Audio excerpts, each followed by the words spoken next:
नमस्कार। एक नए दिन का आगाज है और हम एक बार फिर से हाजिर हैं लेकर नया सवेरा, ताकि आप तक पहुंचा सके देश और दुनिया की ताजा तरीन खबरें। मैं हूं तेजिंदर और मेरे साथ है मेरी सहयोगी आंचल। शुक्रिया तेजिंदर। तो हमेशा की तरह हम नया सवेरा की शुरुआत करते हैं एक सुविचार के साथ। और जैसा कि कहते हैं कि जिसके पास उम्मीद है वो कभी नहीं हारता। तो अगर आपकी उम्मीद जिंदा है तो आप मान लीजिए कि आप जो लक्ष्य की प्राप्ति के लिए आगे बढ़ रहे हैं वो आपका सही पथ है। और जैसा कि तेजिंदर ने कहा कि 1 घंटे में लगातार हम आपको बड़ी खबरें बताएंगे। आज की सबसे बड़ी खबर यही रहेगी कि कैसे आपका जो एक वोट है वो सोच को बदल सकता है। और आज बिहार विधानसभा चुनावों का जो बिगुल बज चुका है उसके पहले चरण के लिए मतदान है। किस तरह से किन सीटों पर मतदान हो रहा है और क्या अहम वहां पर मुद्दे हैं, कोरोना काल की वजह से कितना चुनौतीपूर्ण है बिहार विधानसभा चुनाव कराना, इस मुद्दे पर रहेगी हमारी खास नजर। और तमाम जो हमारे रिपोर्टर्स हैं वो अलग अलग लोकेशंस के साथ जुड़ेंगे आपको जानकारी देने के लिए। बिल्कुल, हमें बिहार इलेक्शंस के बारे में वो जानकारी देंगे। साथ ही और अहम खबरों की भी बात करेंगे, जैसे कल भारत और अमेरिका के बीच 2+2 डायलॉग हुआ, उसमें क्या कुछ खास रहा और कोरोना को लेकर भारत की जंग किस तरह से आगे बढ़ रही है। 90% से ऊपर रिकवरी रेट हो गया है। इन सब खबरों पर नजर डालेंगे, लेकिन सबसे पहले देखते हैं हेडलाइंस। बिहार विधानसभा चुनाव के पहले चरण में 16 जिलों की 71 सीटों पर मतदान जारी। करीब 2 करोड़ 14 लाख मतदाता 1066 उम्मीदवारों के चुनावी भविष्य का करेंगे फैसला। कोरोना काल में स्वतंत्र, निष्पक्ष और सुरक्षित मतदान कराने के लिए चुनाव आयोग ने किए हैं व्यापक इंतजाम। बिहार चुनाव के दूसरे चरण के लिए प्रचार अभियान पहुंचा चरम पर। प्रधानमंत्री नरेंद्र मोदी आज दरभंगा, मुजफ्फरपुर और पटना में करेंगे चुनावी रैलियां। वहीं कांग्रेस नेता राहुल गांधी भी वाल्मीकि नगर और दरभंगा में करेंगे चुनावी जनसभा।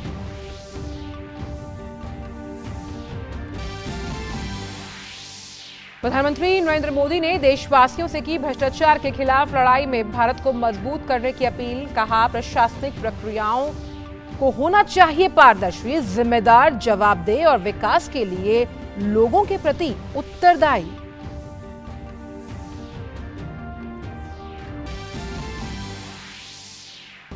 केंद्रीय गृह मंत्रालय ने जम्मू कश्मीर के 11 पुराने भूमि कानूनों को किया निरस्त। अब कोई भी भारतीय नागरिक बिना डोमिसाइल के कृषि भूमि को छोड़कर खरीद सकेगा जमीन। आदेश तत्काल प्रभाव से लागू। अनुच्छेद 370 को हटाने से पहले जम्मू और कश्मीर के स्थायी निवासियों को छोड़कर किसी को भी वहां जमीन खरीदने की नहीं थी अनुमति।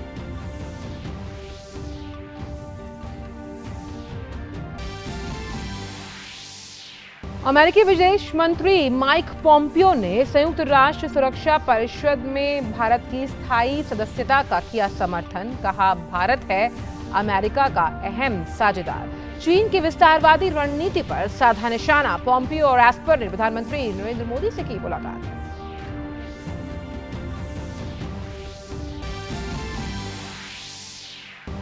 कोविड के खिलाफ जंग है जारी। देश में 3 महीने के बाद कोविड संक्रमण के सबसे कम दैनिक मामले। रिकवरी दर बढ़कर हुई 90% से ऊपर। 30 नवंबर तक मान्य रहेंगी अनलॉक 5 की गाइडलाइंस। गृह मंत्रालय का राज्यों को निर्देश, बिना परामर्श के कंटेनमेंट जोन के बाहर नहीं लगा सकते लॉकडाउन।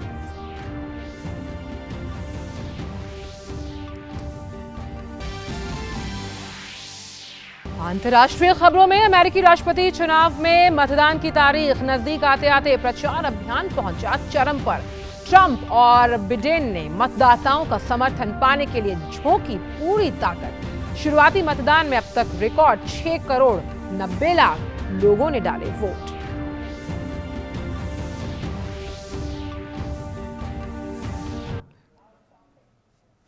और फिलहाल नजर डालते हैं बिहार चुनाव से जुड़ी तमाम बड़ी खबरों को लेकर हमारे राष्ट्रीय खबरों में। और बिहार की अगर हम बात करें तो पहले चरण को लेकर जो मतदान हो रहा है साफ तौर पर काफी अहम है कि हम लगातार इस पर आपको जानकारी देंगे। तो आइए देखते हैं कि इससे जुड़ी अहम खबरें क्या हैं।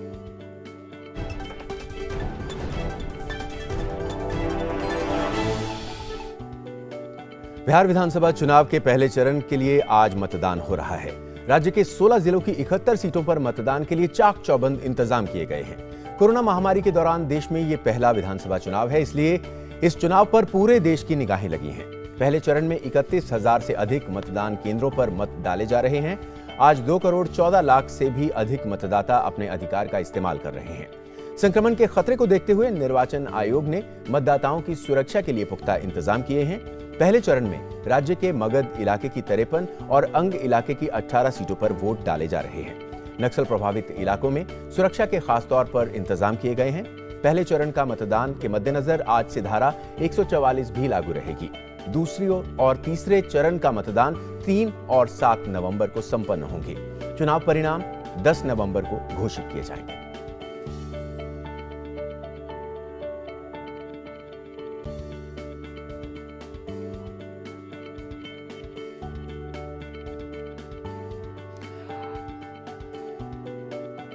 चलो, तो ये आप देख रहे हैं कि मतगणना जो है वो जो मतदान है वो जो है वो शुरू हो चुका है। और सबसे अहम ये है कि हम जिस तरह से लगातार आपको बता रहे हैं कि तेजेंद्र ये कोविड काल है और ऐसे में निष्पक्ष, स्वच्छ और साथ ही साथ भयमुक्त और सुरक्षित चुनाव कराना चुनाव आयोग की अहम जिम्मेदारी है, प्राथमिकता है। हमने देखा है कि दिव्यांगजनों के लिए या फिर हम कह सकते हैं जो बुजुर्ग हैं उनके लिए विशेष और व्यापक इंतजाम किए गए हैं और सबसे अहम है कि इस पर सैनिटाइजेशन को लेकर भी ख्याल रखा गया है। तो बिहार विधानसभा के पहले चरण के चुनाव में 71 सीटों पर मतदान चल रहा है। जमुई, गया, पटना ग्रामीण, जहानाबाद, लखीसराय सहित कई महत्वपूर्ण सीटों से कई बड़े नाम चुनावी मैदान में सामने हैं। जमालपुर से शैलेश कुमार से अजय कुमार सिंह जो कांग्रेस के हैं उनसे कड़ी टक्कर है, कांटे का मुकाबला है। और अगर बात करें जहानाबाद सीट की तो वहाँ पर कृष्णानंद प्रसाद वर्मा जेडीयू से हैं और कुमार कृष्ण मोहन आरजेडी से। यहाँ पर भी सियासी घमासान देखने को मिलेगा। राजपुर की अगर बात की जाए तो संतोष कुमार निराला जेडीयू से और वहीं विश्वनाथ राम कांग्रेस से एक दूसरे के सामने खड़े हैं। तो महागठबंधन और जेडीयू के बीच मुकाबला। वहीं प्रेम कुमार, ये गया शहर की सीट है, प्रेम कुमार भाजपा से और इस पर ओंकार नाथ को आजमा रही है कांग्रेस, तो यहाँ पर भी देखना होगा। साथ ही बांका की सीट की अगर बात की जाए तो जावेद इकबाल को खड़ा किया आरजेडी ने और रामनारायण मंडल जो हैं वो भाजपा से उम्मीदवार हैं जो अपना भाग्य आजमाएंगे। वहीं लखीसराय सीट का अगर जिक्र करें तो अमरेश कुमार कांग्रेस से खड़े हैं, वहीं विजय कुमार सिन्हा भाजपा से इस सीट पर खड़े हुए हैं। जमुई की अगर बात करें तो विजय प्रकाश यादव आरजेडी से हैं, श्रेयसी सिंह को इस पर टिकट दिया है, भाजपा ने युवा हैं और इस पर अपनी किस्मत आजमाएंगी जमुई से। वहीं इमामगंज की सीट जीतन राम मांझी जो किसी वक्त जेडीयू में थे, हिंदुस्तान आवाम मोर्चा में अब हैं, उनको टक्कर देने के लिए उदय नारायण चौधरी हैं आरजेडी से। राहुल तिवारी आरजेडी से खड़े हुए हैं। शाहपुर की सीट है, मुन्नी देवी पर विश्वास जताया बीजेपी ने और यहाँ पर भी मुकाबला देखा जा रहा है। महिला प्रत्याशियों को भी इस पर मौका दिया गया है। वहीं रामगढ़ से सुधाकर सिंह आरजेडी और फिर अशोक सिंह जो हैं वो बीजेपी से खड़े हुए हैं। और बिहार चुनाव के पहले चरण की 71 सीटों में एनडीए में भाजपा 29, जेडीयू 35 और हिंदुस्तानी अवामी मोर्चा 6 सीट पर चुनाव लड़ रही है। वहीं विकासशील इंसान पार्टी ने चुनाव में अपने एक उम्मीदवार को उतारा है और महागठबंधन में आरजेडी ने 42, कांग्रेस ने 21 और सीपीआई-एमएल ने 8 उम्मीदवार चुनाव मैदान में उतारे हैं। इसके अलावा एलजेपी 42 जबकि आरएलएसपी 43 और बीएसपी 27 उम्मीदवारों के साथ चुनावी मैदान में है।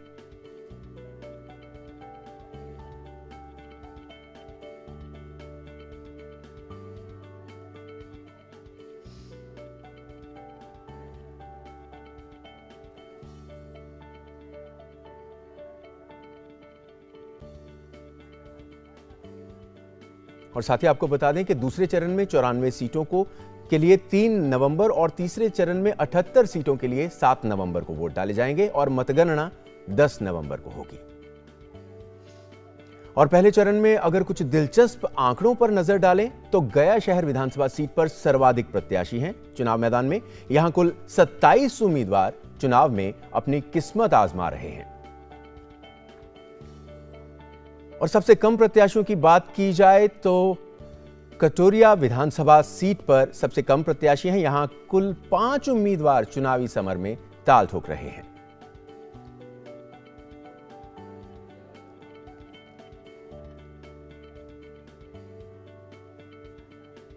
तो बिहार विधानसभा चुनाव के पहले चरण के लिए हो रही वोटिंग पर प्रधानमंत्री नरेंद्र मोदी ने लोकतंत्र के इस पर्व में कोरोना गाइडलाइन को ध्यान में रखकर मतदान करने की अपील की है। पीएम ने ट्वीट करते हुए कहा कि बिहार विधानसभा चुनावों में आज पहले दौर की वोटिंग है। सभी मतदाताओं से मेरा आग्रह है कि वो कोविड संबंधी सावधानियों को बरतते हुए लोकतंत्र के इस पर्व में अपनी हिस्सेदारी सुनिश्चित करें। 2 गज की दूरी का रखें ध्यान, मास्क जरूर पहने, याद रखें पहले मतदान फिर जलपान। तो प्रधानमंत्री लगातार आग्रह करते हुए कि कैसे कोविड काल में चुनावों को रखा गया है और चुनावों में आप अगर वोट डालने जा रहे हैं, जो आपका हक है, आपको वोट जरूर डालना चाहिए, लेकिन ये भी ध्यान रखना है कि मास्क जरूर पहने, सैनिटाइज रखें अपने आप को, पहले आप मतदान करें उसके बाद जलपान करें। तो लोकतंत्र के इस पर्व में अपनी भागीदारी सुनिश्चित करना हर एक भारतीय का कर्तव्य है। और इसी चुनावी घमासान पर हमारे साथ गया से जुड़ गए हैं हमारे संवाददाता नीरज सिंह। नीरज, अगर हम बात करें गया की तो सबसे ज़्यादा हॉट सीट मानी जा रही है, क्योंकि लगातार हम यहाँ पर देखते हैं कि यहाँ पर लगातार जो अगर आंकड़ों पर नज़र डालें तो 1990 में भाजपा से लगातार प्रेम कुमार जीत रहे थे। इस वक्त अगर मुकाबले की बात की जाए तो किन के बीच कांटे का मुकाबला है, और ख़ास तौर पर हम जानते हैं कि कोविड काल है, किस तरह से आज यहां पर वोटिंग की जा रही है?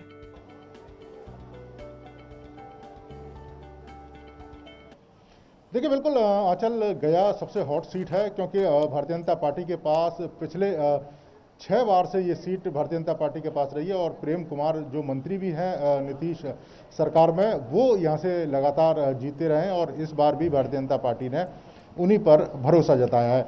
अगर हम यहाँ की लड़ाई की बात करें तो निश्चित तौर पर दिलचस्प मुकाबला यहाँ पर देखने को मिलेगा और कांग्रेस और इसके अलावा भारतीय जनता पार्टी के बीच सीधा यहाँ पर जो मुकाबला है वो गया की जो सीट है, सिटी गया की सीट, उस पर देखने को मिल रहा है। कोरोना काल में निश्चित तौर पर देश दुनिया के तमाम लोगों की निगाह इस समय हमारे चुनाव पर है, जो बिहार में चुनाव चल रहा है, और उसको लेकर चुनाव आयोग ने भी विशेष तरह की जो तैयारियां हैं वो की हैं। हमारे कैमरामैन संदीप आपको दिखाएंगे इन दृश्यों को कि तमाम जो मतदाता हैं वो मास्क पहनकर ही मतदान केंद्रों के अंदर जा रहे हैं।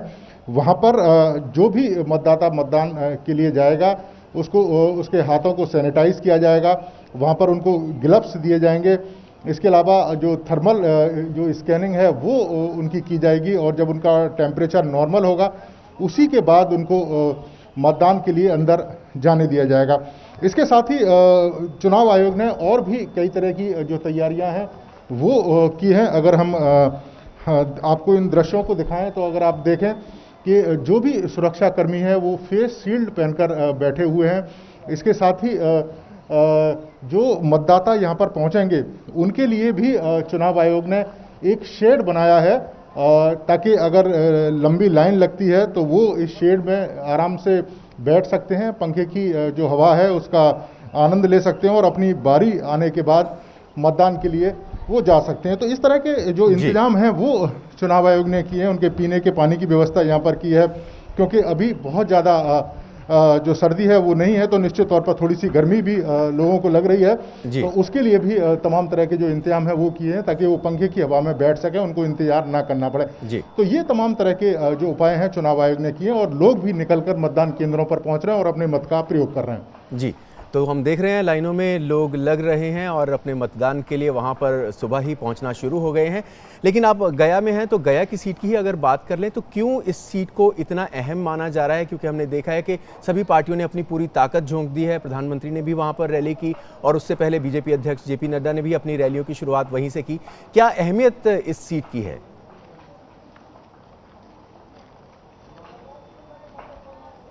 देखिए, बिल्कुल अहमियत इसलिए भी तेजी महत्वपूर्ण है क्योंकि भारतीय जनता पार्टी यहाँ से लगातार 6 बार यहाँ से विजयी हुई है इस सीट से।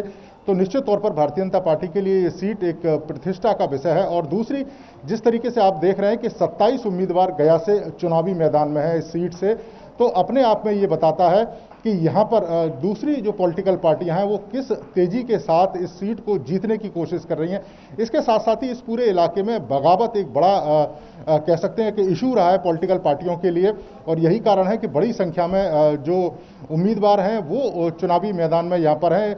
और जेपी नड्डा ने जब जो पार्टी के अध्यक्ष हैं उन्होंने जब चुनावी प्रचार की शुरुआत की थी तो गया से ही उन्होंने चुनावी प्रचार की शुरुआत की थी और प्रधानमंत्री ने भी जब 23 तारीख को 3 रैलियां की थी उसमें गया भी शामिल था। तो भारतीय जनता पार्टी के लिए ये सीट प्रतिष्ठा का विषय है और दूसरी पॉलिटिकल पार्टियों के लिए इसलिए भी महत्वपूर्ण है कि जो 6 बार से लगातार भारतीय जनता पार्टी इस सीट को जीत रही है, तो दूसरी पॉलिटिकल पार्टियां चाहती हैं कि वो भी इस सीट पर कब्जा करके इस भारतीय जनता पार्टी के गढ़ को तोड़ें। तो निश्चित तौर पर ये सीट पूरे बिहार विधानसभा चुनाव में सबसे दिलचस्प सीट है। और बिल्कुल साफ तौर पर नीरज, हमने ये भी देखा कि कुछ निर्दलीय भी हैं जो इस बार गया की इस विधानसभा सीट से अपनी किस्मत आजमा रहे हैं। लेकिन अगर प्रमुख मुद्दों की बात की जाए, खास तौर पर इस विधानसभा क्षेत्र को अगर समझने की कोशिश की जाए, तो प्रमुख मुद्दे यहाँ के लोगों के क्या रहे?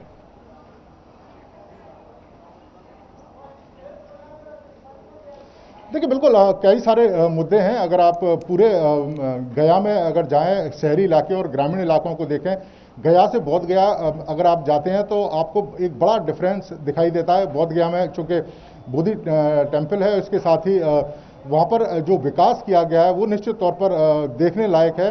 तो यहाँ के जो लोग चाहते हैं कि जिस तरह से बोध गया को विकसित किया गया है, बोध गया पर ध्यान दिया गया है, उसी तरीके से गया पर भी ध्यान दिया जाए। एजुकेशन के क्षेत्र में लोग चाहते हैं कि जो भी सरकार आए वो एजुकेशन के क्षेत्र में ज़्यादा काम करे। कुछ यहाँ पर उद्योग धंधों को लगाया जाए ताकि जो लोग हैं काम धंधों की तलाश में दूसरे राज्यों की ओर जाते हैं तो उनका जो पलायन है वो रुक सके। इसके साथ ही जो किसान हैं वो चाहते हैं कि जो नहर का पानी है उनके खेतों तक पहुँचे। तो ये तमाम तरह के जो मुद्दे हैं इस बार चुनाव में प्रभावित करेंगे। चूँकि गया नक्सल प्रभावित इलाका रहा है, अगर पिछले हम देखें आज से 5-10 साल पहले तो काफ़ी इफेक्टेड रहा है और इस बार भी चुनाव आयोग ने विशेष तरह के जो इंतजाम है सुरक्षा को लेकर वो इस इलाके में किए हैं। और कल ही एक खबर आई थी कि 3 आईईडी जो बम हैं वो यहाँ से मिले थे गया के कुछ इलाकों से, लेकिन वो जंगली इलाका था तो बहुत ज़्यादा असर नहीं होता, लेकिन अगर वो बम फटते तो निश्चित तौर पर दहशत है वो जरूर फैलती। तो उसको सुरक्षा बलों ने समय रहते नाकाम कर दिया। तो इस तरह के तमाम जो कोशिश हैं वो चुनाव आयोग कर रहा है ताकि जो मतदाता हैं वो निर्भय होकर मतदान केंद्रों पर पहुंच सकें और अपने मत का प्रयोग कर सकें। बिल्कुल, अपने मत का प्रयोग करना हर एक नागरिक का कर्तव्य है और हम देख पा रहे हैं कि वहाँ पर अभी हालांकि शुरुआती दिन है और जब तक दिन ढलेगा तब तक और भी जो हम परसेंटेज जो है वो बढ़ते हुए देखेंगे। बहुत बहुत शुक्रिया नीरज इन तमाम जानकारियों को हमसे साझा करने के लिए। तो ये थे हमारे संवाददाता नीरज सिंह जो गया विधानसभा क्षेत्र जो हॉट सीट मानी जा रही है, जहाँ पर सबसे ज़्यादा प्रत्याशी जो है वो चुनावी मैदान में अपनी किस्मत आजमा रहे हैं, वहाँ से जानकारी दे रहे थे। लेकिन हमारे साथ भागलपुर विधानसभा क्षेत्र से योगेश शीतल जुड़े हुए हैं। योगेश, अगर हम भागलपुर विधानसभा क्षेत्र की बात करें तो यहाँ पर इंफ्रास्ट्रक्चर एक बहुत बड़ा मुद्दा है कि खास तौर पर पुलों का निर्माण होना और जो संकरी गलियाँ हैं वो प्रमुख मुद्दा रहा है। अगर हम चुनाव की बात करें, यहाँ पर कौन कौन से ऐसे हम कह सकते हैं उम्मीदवार हैं जिनके बीच कांटे की टक्कर, हालांकि जो मुकाबला है वो महागठबंधन और के बीच, महागठबंधन के साथ साथ देखा जा रहा है बीजेपी के बीच। जी एनडीए। देखिए सही कहा आपने। भागलपुर जो जिला है इसमें जो 7 विधानसभा क्षेत्र है इनमें से 2 जो है वो पहले चरण में वहाँ पे चुनाव होना है। इसमें सुल्तानगंज और कहलगांव है। सुल्तानगंज में इस वक्त मैं हूँ और कहलगांव जो है वो यहाँ से करीब 30 किलोमीटर दूर है। इन 2 जगहों पर चुनाव हो रहा है, बाकी जगहों पर इसके अगले चरण में जो है वो वहाँ पे चुनाव होगा।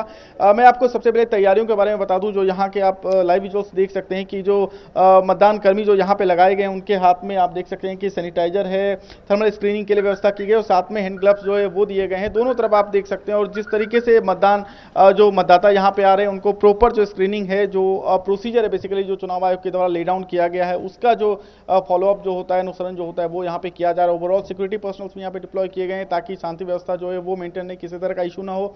कई तरह के एडिशनल अरेंजमेंट्स किए गए हैं, खासकर सीनियर सिटीजन्स के लिए किए गए हैं। विकास मित्र लगाया गया है उनको असिस्ट करने के लिए। जो अगर निजी गाड़ी से आना चाहें तो 200 मीटर के बाहर वो अपनी निजी गाड़ी से भी आ सकते हैं। तमाम तरह की व्यवस्थाएं की गई है कि जो मतदाता है उनको किसी तरह की दिक्कत ना हो।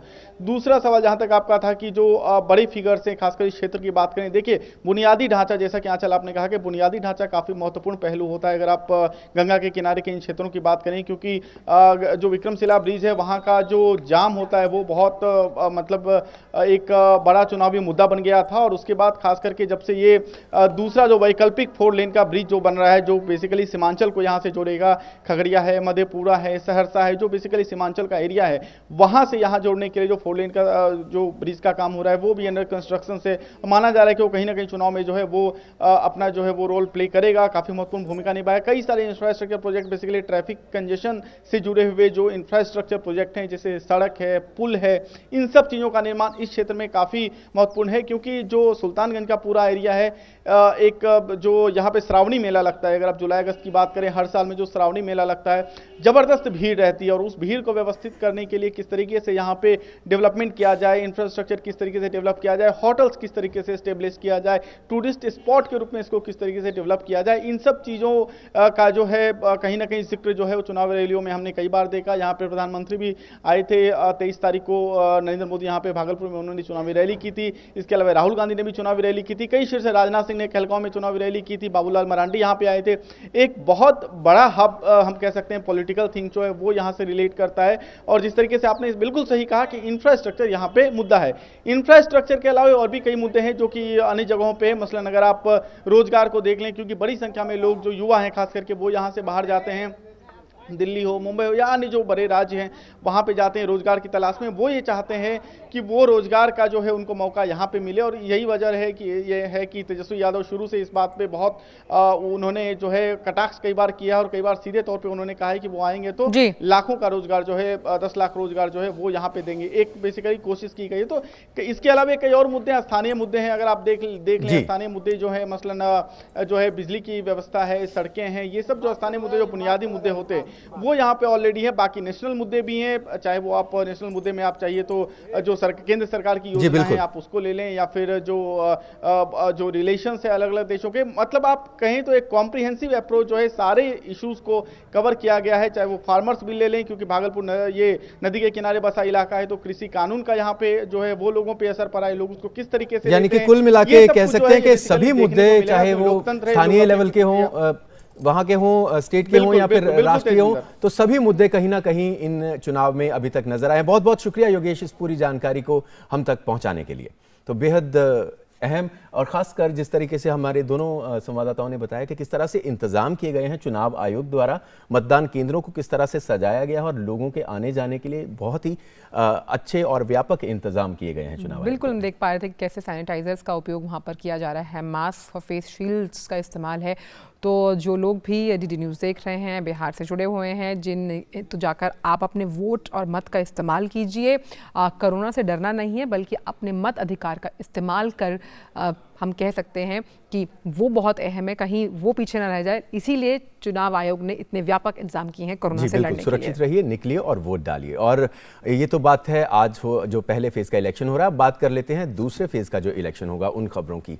बिहार में 3 नवंबर को होने वाले दूसरे चरण के चुनाव के लिए प्रचार चरम पर पहुंच गया है। प्रधानमंत्री नरेंद्र मोदी बिहार के दरभंगा, मुजफ्फरपुर और राजधानी पटना में चुनावी रैलियों को आज संबोधित करेंगे और एनडीए जदयू गठबंधन की उपलब्धियां जनता के सामने रखेंगे। तो प्रधानमंत्री आज 3 रैलियों को संबोधित करेंगे।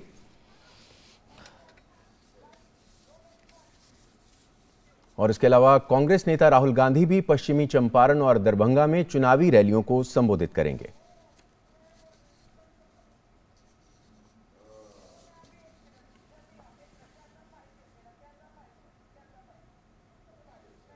और दूसरे चरण के चुनाव के लिए किस तरह से तैयारियां चल रही हैं, किस तरह से चुनाव प्रचार जोर पकड़ रहा है, उसके बारे में जानने के लिए हमारे संवाददाता अभिषेक इस वक्त हमारे साथ जुड़ गए हैं, और साथ ही हमारे संवाददाता अनुज मुजफ्फरपुर से और अभिषेक दरभंगा से हमारे साथ जुड़ गए हैं। आप दोनों का बहुत बहुत स्वागत है। अनुज, आपसे अगर पूछना चाहूं तो मुजफ्फरपुर में आज प्रधानमंत्री की रैली भी है, किस तरह से अगर इस इलाके की बात की जाए तो किस तरह के मुद्दे वहां पर हावी हैं?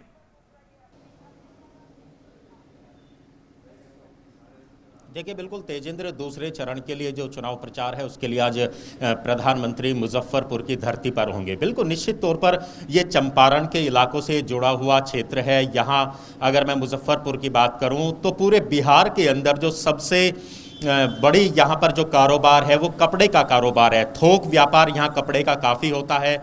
मखाना की खेती इस इलाके के अंदर काफ़ी होती है। कल जब हम इस इलाके के अंदर तेजेंद्र थे तो यहाँ के लोगों का यही कहना था कि व्यापारियों का खास तौर से, क्योंकि ये व्यापार का हब माना जाता है मुजफ्फरपुर, उन लोगों का कहना था कि यहाँ पर औद्योगिकीकरण को और ज़्यादा बढ़ावा मिलना चाहिए, व्यापारियों को वो संसाधन और सुविधाएं मिलनी चाहिए ताकि यहाँ ज़्यादा से ज़्यादा रोजगार यहाँ के युवाओं को मिल सके। हालांकि इसकी शुरुआत पिछले काफ़ी समय में की गई है, लेकिन अभी भी करने के लिए बहुत कुछ है और जनता की उम्मीदें चुनाव के वक्त कुछ ज़्यादा ही रहती हैं। उन्हें अपने उम्मीदवारों से, अपने प्रत्याशियों से, जनप्रतिनिधियों से उम्मीद रहती है कि जो दावे और वायदे जो वो करते हैं वो उन पर खरा उतरे और इस इलाके के अंदर जो विकास की एक जो लोगों को उम्मीद रहती है वो विकास यहाँ पर हो। दूसरी, मैं मुजफ्फरपुर में प्रधानमंत्री की रैली की बात करूं, ये पहले चरण के बाद दूसरे चरण की आज शुरुआत है। सबसे अच्छी बात यहां देखने को मिली है तेजेंद्र, क्योंकि कोरोना की चुनौतियों को मद्देनजर रखते हुए ये रैलियां की जा रही हैं। इन रैलियों के अंदर, जैसे हमने पहले चरण के उस प्रचार में भी देखा था, पूरा सोशल डिस्टेंस का एक यहाँ पर जो है वो ध्यान में रखा जा रहा है। जो भी यहाँ पर लोग सुनने आएंगे उनको मास्क पहनने की जो है उनको यहाँ पर हिदायत दी गई है। सैनिटाइजर का पूरा उपयोग यहाँ पर किया गया है। जो 2 गज की दूरी है, जितना भी बैठने के इंतजाम किए गए हैं तेजेंद्र, वो 2 गज की दूरी पर कुर्सियों को लगाया गया है। तो कुल मिलाकर हम कह सकते हैं कि कोरोना की चुनौतियों को ध्यान में रखते हुए प्रधानमंत्री नरेंद्र मोदी की आज एक बार फिर से रैलियां बिहार के अंदर होने जा रही हैं। बिल्कुल, और हमारे साथ अभिषेक जुड़े हुए हैं, दरभंगा से हमारे साथ मौजूद हैं। अभिषेक, मैं देख पा रही हूँ आपके पीछे किस तरह से प्रधानमंत्री की रैली को लेकर तैयारी की है, लेकिन अगर दरभंगा को समझने की कोशिश की जाए तो ये जो विधानसभा क्षेत्र है ये कितना अहम है, खासतौर पर जब हम प्रत्याशियों की बात करते हैं, प्रमुख मुद्दों की बात करते हैं और जो एक सियासी घमासान हम देख पा रहे हैं महागठबंधन और एनडीए के बीच। बिल्कुल आंचल, देखिए दरभंगा की अगर हम बात करें तो ये पूरा इलाका जो है ये मिथिलांचल के नाम से जाना जाता है। मिथिला पेंटिंग का आपने नाम सुना होगा, वो भी इसी इलाके से ताल्लुक़ रखता है। मधुबनी की बात करें, झंझारपुर की बात करें या फिर दरभंगा की, आज जो यहाँ पर प्रत्याशी होंगे प्रधानमंत्री नरेंद्र मोदी की रैली में, वो झंझारपुर से भी होंगे। 10 प्रत्याशी जो है जो आपके मधुबनी के, वो भी यहाँ पर मौजूद रहेंगे और इसके अलावा दरभंगा में भी 10 विधानसभा सीटें हैं, तो यहाँ के भी जो प्रत्याशी है वो भी यहाँ पर मौजूद रहेंगे। मैं आपको ये बताना चाहूँगा कि मिथिलांचल की एक अलग समस्या रही है, वो जो सबसे बड़ी समस्या रही है वो बाढ़ की रही है। ये पूरा क्षेत्र जो है मई से लेकर के सितंबर तक में जो है यहाँ पर बाढ़ का प्रकोप रहता है। ऐसे में जो यहाँ पर स्थानीय लोग हैं उनको बाढ़ से कैसे निजात दिलाई जाए, इसका कोई स्थायी समाधान मिले, ये एक बड़ा यहाँ पर मुद्दा है। इसके अलावा ये कृषि बाहुल क्षेत्र है। कृषि बाहुल क्षेत्र होने के कारण यहाँ पर जो है पूरे भारत का जो है वो 83% मखाने जो है वो यहीं पर उसकी पैदावार की जाती है।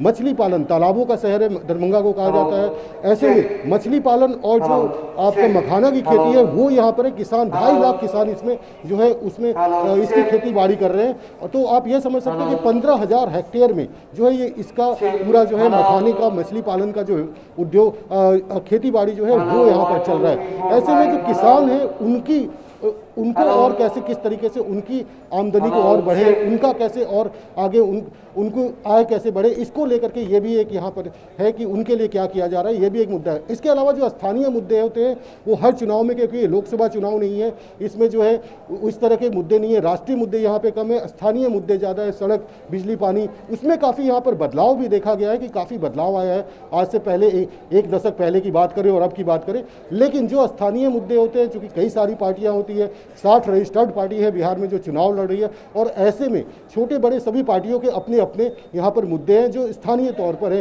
कहीं नाली का मुद्दा है, किसी गली के अंदर नाली का मुद्दा है। तो चूंकि 2 लाख 2.5 लाख का वोट होता है एक विधानसभा के अंदर, तो स्थानीय मुद्दे यहाँ पर काफ़ी हावी है। आंचल, बिल्कुल, तो स्थानीय मुद्दे काफ़ी हावी हैं। यकीनन हमने देखा, पहले भी हमारे संवाददाता ये बता रहे थे कि स्थानीय मुद्दों के साथ साथ राष्ट्रीय मुद्दे की भी इन चुनाव में चर्चा हुई है। बेहद अहम दूसरे चरण का चुनाव जोर पकड़ रहा है, पूरे चरम पर है और 3 नवंबर को वोट डाले जाएंगे दूसरे चरण के लिए। आप दोनों का बहुत बहुत शुक्रिया, अभिषेक का दरभंगा से और अनुज का मुजफ्फरपुर से हमारे साथ जुड़ने के लिए। और साथ ही आपको बता दें कि पहले चरण के लिए आज मतदान हो रहा है। 16 जिलों की 71 सीटों पर आज मतदान चल रहा है। और हम लगातार इस खबर को ट्रैक करते रहेंगे और आपको इससे जुड़ी पल पल की जानकारी देते रहेंगे। लेकिन आइए रुक कर लेते हैं अन्य खबरों को और बात कर लेते हैं सतर्कता और समृद्ध भारत को लेकर। प्रधानमंत्री नरेंद्र मोदी ने मंगलवार को सतर्कता और भ्रष्टाचार विरोधी राष्ट्रीय सम्मेलन के उद्घाटन समारोह में हिस्सा लिया।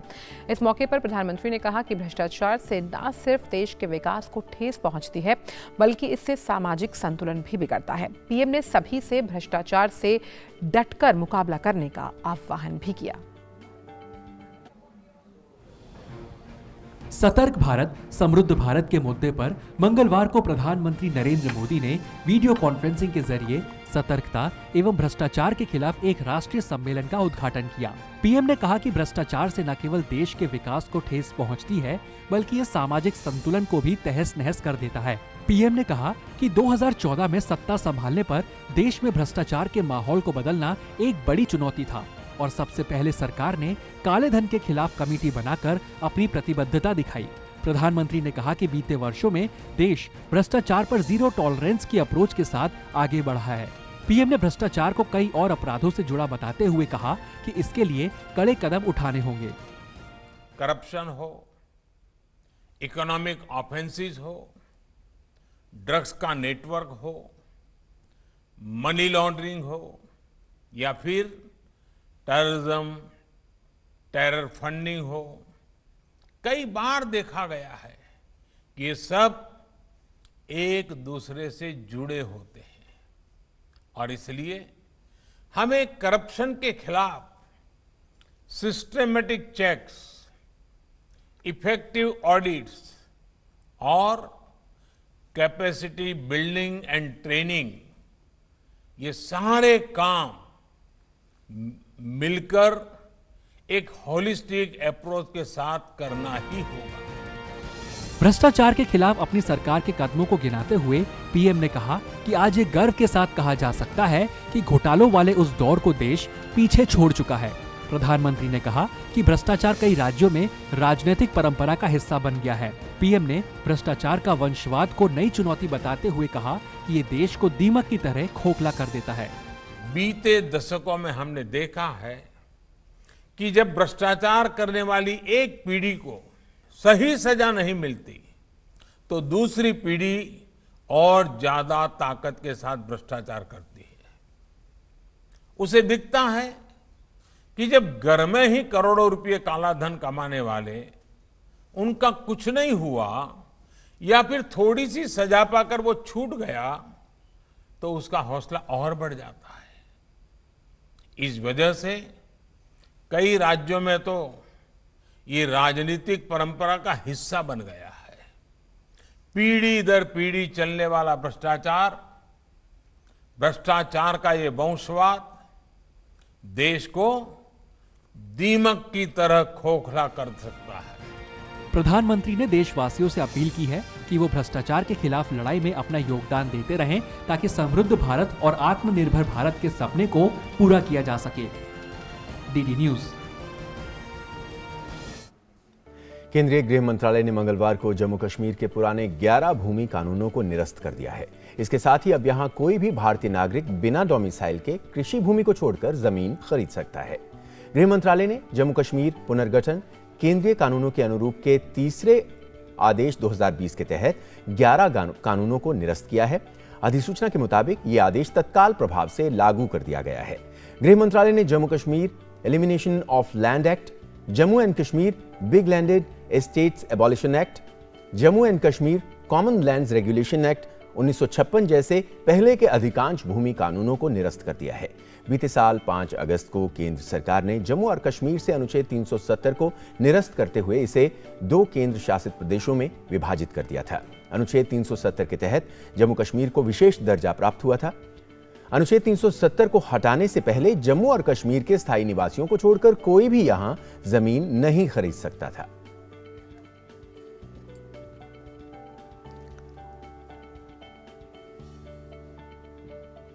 और अगली खबर भी जम्मू कश्मीर से ही जुड़ी हुई है, जहां सुरक्षा बलों के हाथ बड़ी सफलता लगी।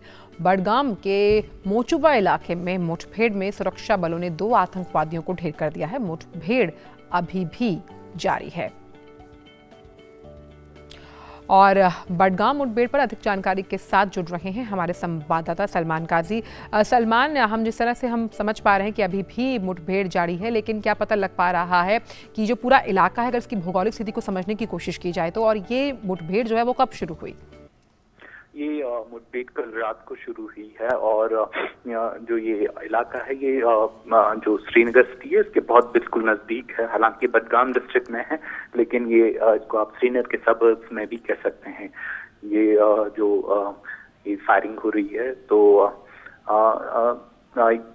अभी तक की फायरिंग में हमें इंफॉर्मेशन मिली है कि 2 मिलिटेंट मारे गए हैं अब तक, और ये ऑपरेशन अभी भी चल रहा है क्योंकि वहाँ पे इलाके में सर्च ऑपरेशन है, क्योंकि पुलिस को लगता है कि वहाँ पे अभी भी प्रेजेंस है एक और मिलिटेंट की इस इलाके में। तो अब तक का जो अब तक की जो ताज़ा तरीन सूरत हाल ये है कि ये ऑपरेशन जो मोचवा इलाका है बडगाम डिस्ट्रिक्ट में वहाँ पे हुआ है और 2 मिलिटेंट मारे गए हैं इस ऑपरेशन में। सलमान, क्या ये शहरी इलाका है, वहां पर क्या बिल्डिंग्स हैं, और क्या अंदाजा लगाया जा रहा है कि और कितने वहां पर आतंकवादी हो सकते हैं? देखिए, ये सबर्ब्स हैं, लगभग मोस्टली रेजिडेंशियल एरिया है वहां पे।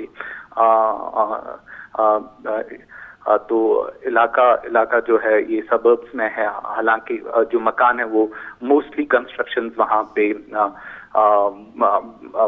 जो हैं वो डबल स्टोरी बिल्डिंग्स हैं वहां पे जो सीमेंटेड हैं। तो एक बिल्टअप एरिया है, लेकिन बड़ी बिल्डिंग्स नहीं है, रेजिडेंशियल एरिया है। और जहां तक बताया गया है कि अभी एक और मिलिटेंट वहां पे छुपा हो सकता है और अभी ऑपरेशन जारी है। जी सलमान, बहुत बहुत शुक्रिया इस जानकारी का, और हम आगे भी इस बारे में आपसे जानकारी लेते रहेंगे। और फिलहाल ताज़ा जानकारी ये है कि बडगाम के मुचबा में एक मुठभेड़ में 2 आतंकवादी मारे गए हैं और एक के छुपे होने का अंदेशा वहां पर लगाया जा रहा है। मुठभेड़ अभी भी जारी है। और आइए अब खबरों में आगे रुख करते हैं। कोरोना के खिलाफ सरकार के सख्त कदमों की मदद से बेहतर नतीजे सामने आ रहे हैं। स्वास्थ्य और परिवार कल्याण मंत्रालय के मुताबिक देश में कोरोना वायरस महामारी से संक्रमित लोगों में से अब तक 72,01,000 से ज्यादा मरीज स्वस्थ हो चुके हैं, जिसके बाद देश में रिकवरी रेट बढ़कर 90.62% हो गया है। देश में कोरोना से मृत्यु दर घटकर 1.50% रह गई है। पिछले 24 घंटों में 63,842 कोरोना मरीज ठीक हुए हैं।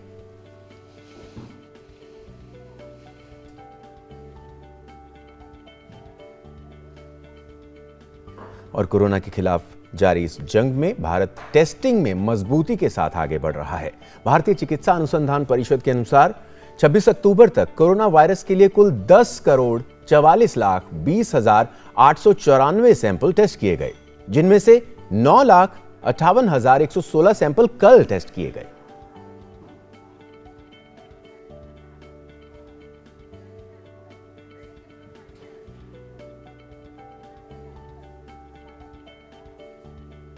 लगातार कोरोना के खिलाफ जंग में भारत आगे बढ़ता हुआ, जिसमें ट्रेसिंग टेस्टिंग जो है वो अहम भूमिका निभा रही है। जी, और आइए अब वक्त हो गया है ये जानने का कि वेब जगत से कौन कौन सी अहम खबरें हैं जो सुर्खियां बना रही हैं, यानी ई पेपर्स में कौन सी खबरें प्रमुखता से छपी हैं।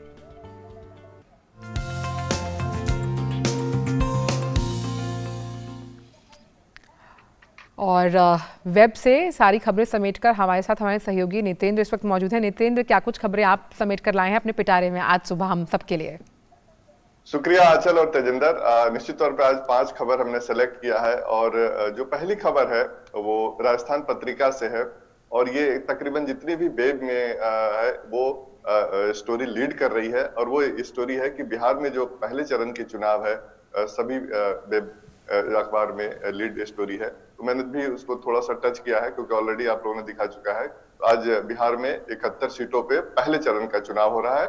और दूसरी उसमें जो बड़ी खबर है कि प्रधानमंत्री आज 3 रैलियों को संबोधित करेंगे, और राहुल गांधी जो कांग्रेस के नेता हैं वो भी 2 रैली को संबोधित करेंगे। तो ये चुनाव से रिलेटेड थी।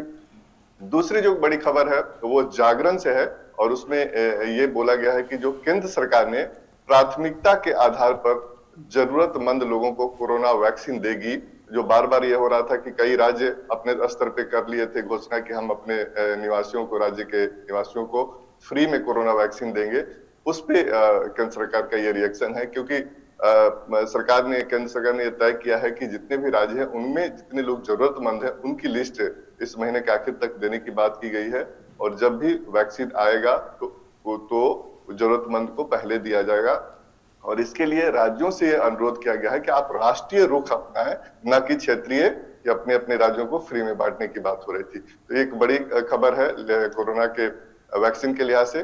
तीसरी जो बड़ी इंपॉर्टेंट खबर है वेब जगत में, वो नवभारत टाइम्स से मैंने लिया है कि नई पीढ़ी को साथ लाने के लिए कश्मीर में आर्मी खोल रही है बंद अपने दरवाजे। इसका मतलब यह है कि जो आर्मी और वहां के जो युवा पीढ़ी है उनके बीच में बेहतर संवाद हो, एक बेहतर संबंध स्थापित हो, विश्वास बहाल हो। इसको लेकर के आर्मी ने अपने जो कैंटोनमेंट एरिया है या फिर जो उनके आर्मी के जो एरिया है उसमें विजिट करा रहे हैं, ताकि वो देख सके वहां के युवा कि वहां की कैसी गतिविधियां हैं, लोग कैसे रहते हैं और कितनी फ्रेंडली दोनों के बीच में एक संबंध स्थापित हो। इससे ये होगा कि जो नए बच्चे हैं कश्मीर के, नई पीढ़ी है, वो सेना के बारे में बेहतर जान पाएगी और जो भटक जाते हैं वो उस रास्ते से भटक ना पाए और जो राष्ट्र निर्माण में वो भी योगदान देते हैं। दोनों के बीच अच्छी साझेदारी और एक अच्छे विश्वास बहाल करने की एक कदम है। चौथी स्टोरी है अमर उजाला से और उसमें यह है कि आगरा की एक प्रीति की जिंदगी 3 घंटे में बदल गई और वो वैसे बदली कि प्रधानमंत्री ने जब वर्चुअल संवाद किया था उत्तर प्रदेश में और आगरा की प्रीति हैं उनसे उन्होंने बात किया था। उन्होंने प्रधानमंत्री से कहा था कि उनके घर जर्जर हैं और घर को ठीक करने के लिए पैसे नहीं हैं। तो उनके बातचीत के बाद तुरंत वहां के डीएम गए और 3 घंटे में उनके घर का दौरा किया और वहां पर उन्होंने तत्काल 2 लाख रुपए का चेक दिया ताकि वो अपने घर का मरम्मत करा सके। प्रीति को यकीन नहीं हुआ कि इतनी जल्दी सरकार की तरफ से पहल होगी। एक बहुत अच्छा सकारात्मक कदम है। प्रधानमंत्री बार बार सीधे लोगों से संवाद करते हैं और उनकी समस्याओं को सुनते हैं और समाधान करते हैं। 5वीं जो खबर है अमर उजाला से ही है, उसमें यह कि आज से चलेगी शताब्दी एक्सप्रेस। रेलवे ने जो फेस्टिवल सीजन में अपने अपने इलाकों में जो अपने जोन होते हैं उसमें ट्रेनों को खोलने का कार्यक्रम शुरू कर दिया है। लॉकडाउन में ट्रेनें बंद हो गई थी, लेकिन ये पश्चिमी रेलवे की पहल है। मुंबई सेंट्रल से अहमदाबाद के बीच में शताब्दी ट्रेन चलेगी जिससे लोगों के आवागमन में सुविधा हो। तो आज की यही खबर थी। तेजिंदर और आंचल। शुक्रिया नितेंद्र इन सभी खबरों को वेब से हमारे लिए लाने के लिए।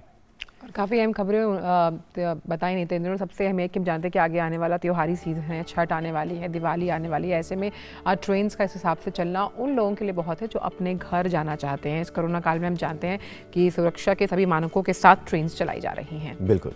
और आइए इसी के साथ अब ले लेते हैं एक छोटा सा ब्रेक नया सवेरा में, और ब्रेक के बाद आप हम बात करेंगे यूएस इलेक्शंस की। अमेरिकी राष्ट्रपति चुनाव से जुड़ी खबरें हम देखेंगे ब्रेक के बाद। तो फिलहाल वक्त एक छोटे से ब्रेक का है।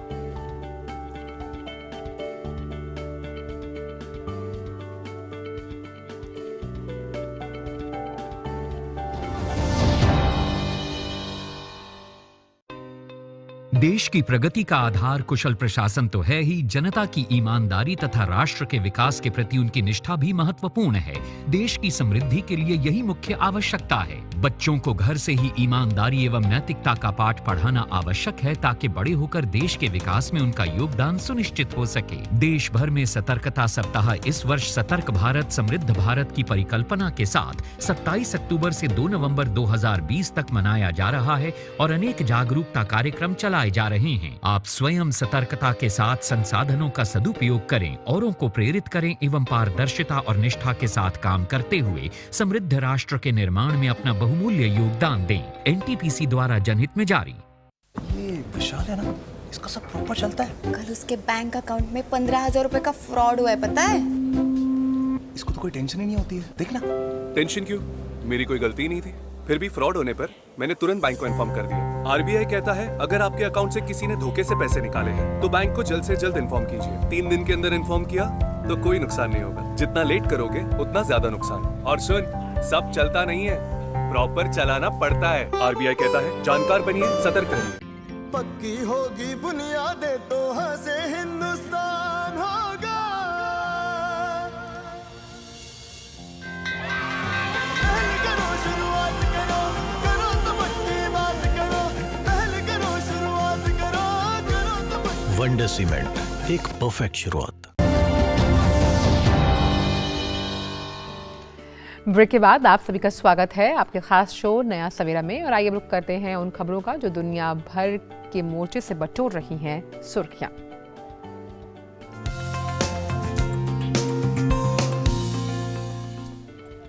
अमेरिका में 3 नवंबर से होने वाले राष्ट्रपति चुनाव में अब 1 सप्ताह का समय बचा है और राष्ट्रपति डोनाल्ड ट्रंप और डेमोक्रेट जो बाइडेन ने देश भर में अपना प्रचार बेहद तेज कर दिया है। नेशनल ओपिनियन पोल में बाइडेन की स्पष्ट बढ़त के बावजूद सबसे ज्यादा महत्वपूर्ण प्रांतों में मुकाबला कड़ा दिख रहा है। बाइडेन रिपब्लिकन पार्टी के गढ़ जॉर्जिया पहुंचे हैं। वो वार्म स्प्रिंग्स, जॉर्जिया और एटलांटा में रैली करेंगे। डोनाल्ड ट्रंप मिशिगन, विस्कॉन्सिन और नेब्रास्का प्रांतों में रैलियां करेंगे। 6 करोड़ 60 लाख से ज्यादा लोग चुनावों के लिए पहले ही मतदान कर चुके हैं। पिछले 100 सालों में इस बार सबसे ज्यादा मतदान की उम्मीद की जा रही है। और दुनिया भर से कोरोना वायरस संक्रमण के मामले लगातार बढ़ रहे हैं। अमेरिका, ब्राजील, रूस समेत कई देश कोरोना वायरस से सबसे ज्यादा प्रभावित हैं। पूरी दुनिया में कोरोना संक्रमितों की जो संख्या है वो बढ़कर 4 करोड़ 42 लाख 21 हजार के पार हो गई। वहीं इस महामारी से अब तक मरने वालों की संख्या 11.5 लाख 71 हजार से ज्यादा हो चुकी है। दुनिया में अब तक कोरोना वायरस के सबसे ज्यादा मामले अमेरिका में सामने आए, जहां कोरोना संक्रमित मरीजों की संख्या 90 लाख 34 हजार को पार कर गई। अब तक अमेरिका से इस महामारी से मरने वालों की संख्या 2 लाख 32 हजार से ज्यादा हो गई है। वहीं कोरोना महामारी से ब्राजील में अब तक 1 लाख 57 हजार से ज्यादा लोगों की मौत हो चुकी है। कोरोना संक्रमण से 54 लाख 40 हजार मामलों के साथ ब्राजील तीसरे स्थान पर है। वहीं यूरोप के कई देश कोरोना की दूसरी लहर से परेशान हैं। बीते कुछ दिनों में फ्रांस में कोरोना वायरस के मामलों की संख्या में इजाफा होता जा रहा है। फ्रांस में एक दिन में 33 हजार से ज्यादा नए मामले सामने आए। कोरोना से मरने वालों की संख्या 35 हजार को पार कर चुकी है, जबकि 11 लाख 98 हजार से ज्यादा लोग वायरस की चपेट में आ चुके हैं। और इन अंतर्राष्ट्रीय खबरों के बाद आइए अब देखते हैं खबरें खेल जगत से।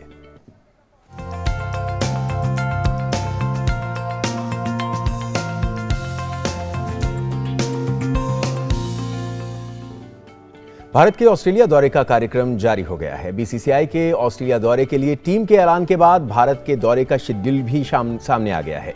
शेड्यूल के मुताबिक भारत एडिलेड में डे नाइट टेस्ट मैच खेलेगा। दोनों देशों के बीच इस दौरे पर 4 टेस्ट, 3 वनडे मैच और 3 T20 मैच खेले जाने हैं। दौरे की शुरुआत वनडे मुकाबलों से होगी। 27 और 29 नवंबर और 2 दिसंबर को 3 वनडे मैच खेले जाएंगे। पहले 2 वनडे सिडनी में होंगे, जबकि तीसरा वनडे कैनबरा में होगा। वहीं दिसंबर 4, 6 और 8 को तीनों T20 मैच खेले जाएंगे। पहला टेस्ट मैच 17 दिसंबर से एडिलेड में शुरू होगा। यह मुकाबला डे नाइट होगा। वहीं मेलबर्न में दोनों टीमें बॉक्सिंग डे टेस्ट मैच खेलेंगी। तीसरा टेस्ट 7 जनवरी से और अंतिम टेस्ट 15 जनवरी से खेला जाएगा।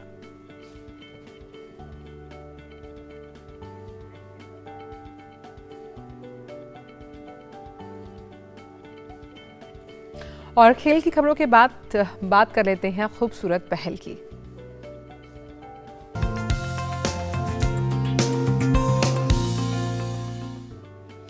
केंद्र शासित प्रदेश दादरा नागर हवेली और दमन और दीव के दमन शहर में स्वयं सहायता समूह यानी कि सेल्फ हेल्प ग्रुप्स ने की जो महिलाएं हैं वो आत्मनिर्भर बन रही हैं।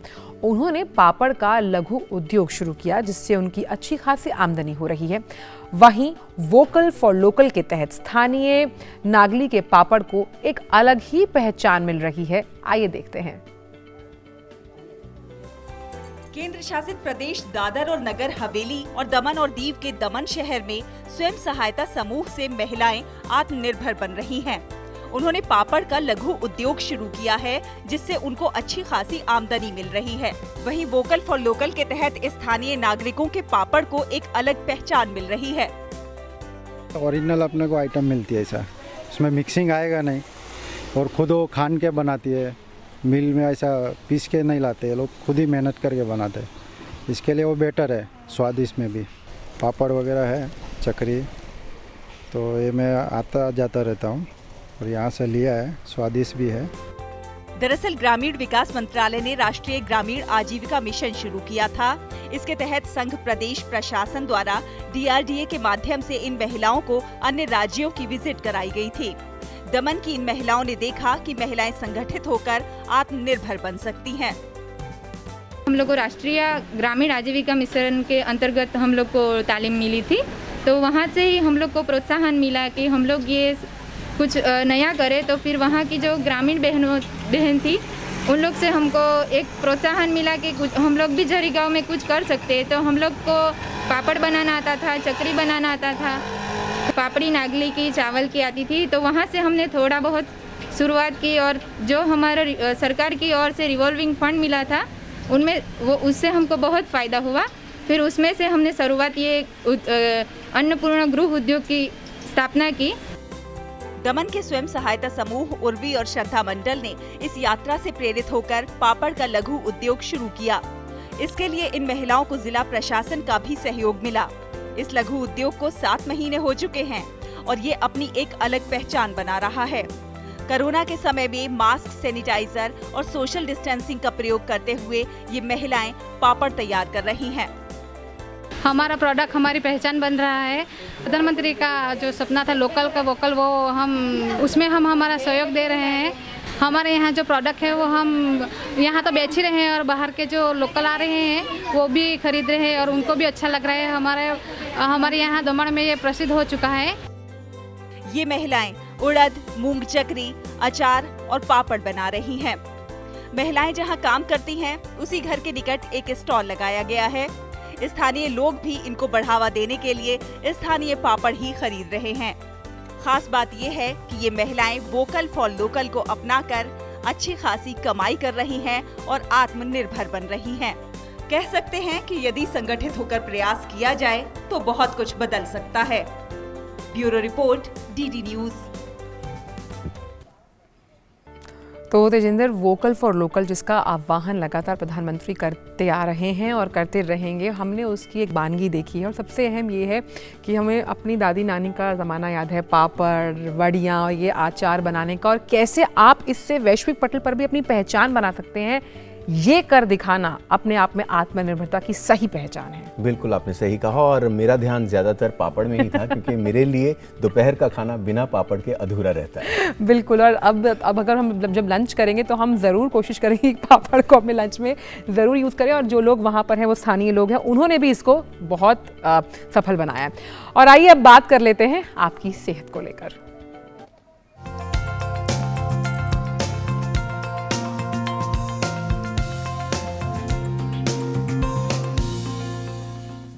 संक्रमण विश्व भर में मृत्यु का बड़ा कारण है। आवश्यक है कि इस संक्रमण से बचाव किया जाए, लेकिन कैसे? आइए देखते हैं इस रिपोर्ट में।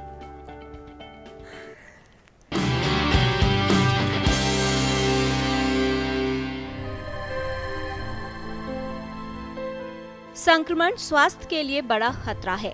संक्रमण होता है जब कोई बाहरी जीव हमारे शरीर में प्रवेश करता है, उसे नुकसान पहुंचाता है और समस्या का कारण बन जाता है। बदलते मौसम में संक्रमण का खतरा बहुत ज्यादा है। देखिए, कोविड-19 से हम जूझ ही रहे हैं। इस मौसम में निमोनिया का भी खतरा है, चिकनगुनिया का भी खतरा है, डेंगू का भी खतरा है, स्वाइन फ्लू का भी खतरा है, फ्लू का भी खतरा है, गैस्ट्रोएंटराइटिस यानी पेट खराब हो जाने का भी, पेट के संक्रमण का भी खतरा है। रोगाणु व्यक्ति के शरीर में पहुंचकर बीमारी उत्पन्न करते हैं। संक्रमण कई तरह से फैल सकता है। संक्रमित व्यक्ति के शारीरिक द्रवों के संपर्क में आने से, हवा में उपस्थित संक्रमित कणों से, किसी कीड़े के काटने से या संक्रमित व्यक्ति द्वारा छुई गई वस्तुओं को उपयोग करने से भी संक्रमण फैल सकता है। संक्रमित होने के बाद कुछ ही समय में व्यक्ति में रोग के लक्षण उत्पन्न हो जाते हैं। व्यक्ति के शरीर को प्रभावित करने के बाद ये एक हल्के या मामूली रोग से लेकर गंभीर और जानलेवा स्थिति भी उत्पन्न कर सकते हैं।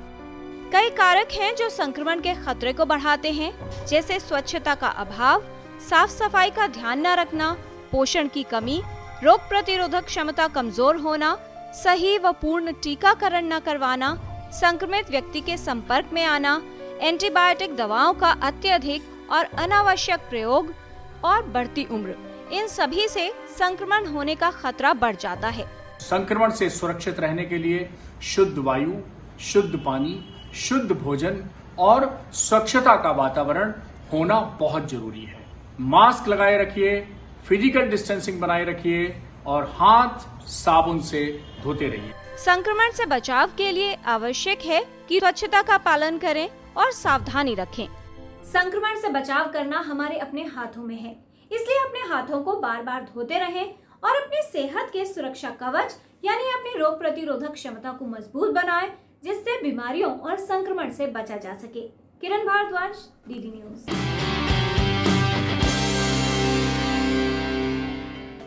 तो संक्रमण से बचाव हमारे हाथों में है। अपने हाथों को धोते रहिए और जब भी किसी से मिलें तो हाथ मिलाएं नहीं, हाथ जोड़कर अभिवादन करें। और आइए अब जान लेते हैं कैसा है मौसम का हाल।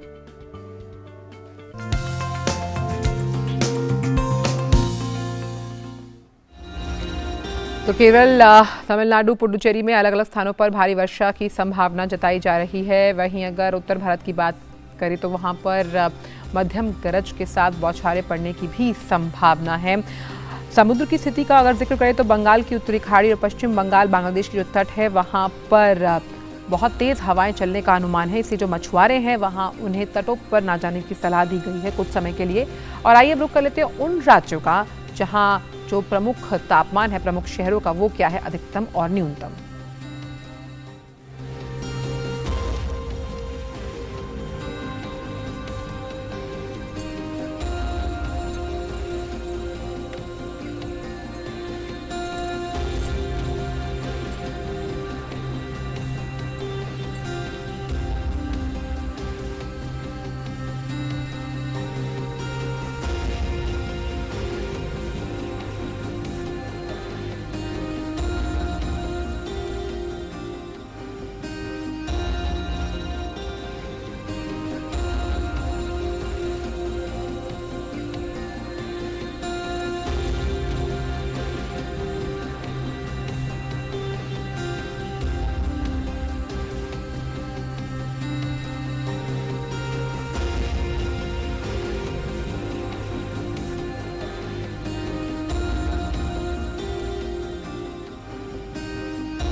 तो आज नया सवेरा में बस इतना ही, लेकिन जाने से पहले हम आपको लगातार जो हमारी मुहिम है उससे जोड़ने के लिए हम आह्वान करते हैं। छोटा सा है टास्क, आप पहन कर रखिए मास्क, और मास्क पहनने का सही तरीका हम लगातार आपको बताते हैं। और ख़ास तौर पर जब भी आप मास्क पहने तो इस तरीके से पहने, अपने हाथों का इस्तेमाल सिर्फ इसे यहाँ लगाने में करें। और सबसे अहम ये है तेजिंदर कि हम जानते हैं कि आज बिहार के पहले चरण के लिए मतदान है, तो हम उन सभी वोटर से भी अपील करना चाहते हैं कि जब भी वो मतदान केंद्रों पर जाएं बिना मास्क के जाने की कोशिश ना करें। आप सुरक्षित रहेंगे तो पीछे जो लाइन में खड़ा है वो भी सुरक्षित रहेगा और आपके घर वाले भी सुरक्षित रहेंगे। और खासकर त्योहारों का मौसम है और अब हम जब इस तरह की खबरें सुन रहे हैं बाकी देशों से, यूरोप जैसे देशों से, वहाँ के देशों से कि वहाँ पर सेकेंड वेव आ रहा है कोरोना का, ऐसे में और भी ज़्यादा सतर्क रहने के लिए ज़रूरत है हमें। और मास्क पहने, मास्क अच्छे से पहने। कोरोना को हराना है तो मास्क ज़रूर लगाना है। और जैसे कि हमारी रवायत है, चलते चलते हम आपको मनोरम दृश्यों के साथ छोड़ जाते हैं। और आज अंतर्राष्ट्रीय एनिमेशन दिवस है, आपको कुछ खास झलकियों के साथ हम छोड़े जा रहे हैं। आप इनका लुत्फ उठाइए, सुरक्षित रहिए, मुस्कुराते रहिए। दीजिए इजाजत, नमस्कार। लौट के आए। अरे क्या कहना चाहते हो?